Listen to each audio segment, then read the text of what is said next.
Nous vous présentons des Français venus à Las Comas, des Aveyronnais. Nous avons Michael, Jacques, Jean-Paul et Didier. Ils sont venus passer ce week-end au milieu de cet espace magnifique où il y a des zones de franchissement de tous les niveaux. Et il faut rappeler que Las Comas, c'est un rassemblement familial. On va remercier particulièrement Michael qui nous a permis de faire de superbes images dans des passages de franchissement très difficiles avec une caméra embarquée. Alors Michael, que penses-tu justement de ces zones à Las Comas? Un terrain magnifique, des zones magnifiques et un encadrement magnifique, tout est autour. Et toi Jacques, qu'en penses-tu? Moi je suis venu en amateur et pour moi c'est super.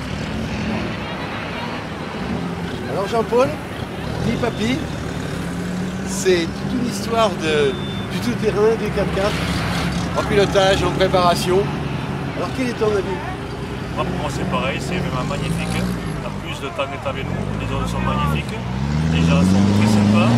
Donc ça continue un peu de bouger notre passion et de nous refaire vivre nos 20 ans quand on a attaqué dans le 4x4.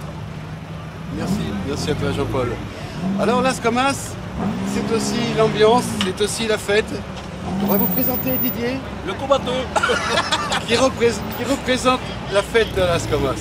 Voilà, c'est-à-dire que le soir, on fait quelque chose, c'est-à-dire un petit apéro qui démarre, mais on ne sait jamais quand est-ce qu'il finit. Le problème, il est là.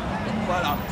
Mais sinon, c'est de très bons moments, très bonne zone, très bonne ambiance. Et aujourd'hui, le temps n'est pas tout à fait, mais hier, c'était magnifique. Voilà. Donc il faut rappeler effectivement que c'est la fête. Et il faut savoir aussi que ce sont des gens et des purs du tout-terrain. Ils sont prudents aussi sur les pistes. Michael, quand il rentre dans les zones, est toujours attaché sur son ventral. Et on peut faire après, dans les moments sympathiques, se lâcher. Tous les quatre, ils représentent vraiment toute l'ambiance et surtout l'esprit du tout-terrain. Voilà. Et parlez-nous maintenant de votre club, Jean-Paul. Oui, moi j'ai créé le club en 1993. J'ai arrêté la présidence du club cette année, donc j'ai dirigé le club pendant toutes ces années-là. Et cette année, j'ai laissé la place à Michael en tant que président. Il faut remettre un petit peu de la jeunesse dans le club. En fait, je suis toujours là pour les soutenir et conseiller. Alors on va laisser la parole à Michael, puisque maintenant c'est le nouveau président. Ce qui est très bien, ça montre aussi qu'il y a de plus en plus de jeunes qui viennent à notre passion, qui viennent au tout-terrain, et qu'elle en est un exemple.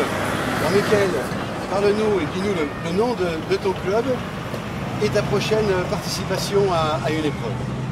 Donc mon club, il s'appelle le Trial 4x4 Aveyronnais.